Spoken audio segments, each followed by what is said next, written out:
Welcome to the Salmon Runs YouTube. Enjoy the video. You're ready to remove an item from Apple Wallet. Start by confirming you're on the device with the correct Apple ID and a recent iOS.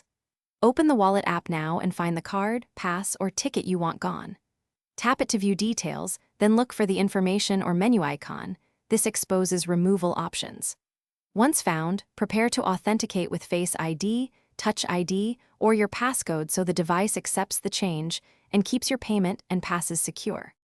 Now perform the actual removal. Tap the information icon or three-dot menu on the selected item to reveal actions. Choose Remove or Delete and then Authenticate.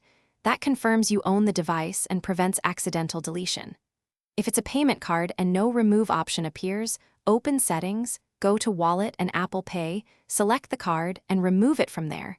This also notifies your card issuer. For passes, removal happens immediately. Make sure your network completes sync if you use iCloud.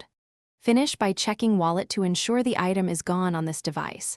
Once done, verify other devices signed into the same Apple ID have also removed it.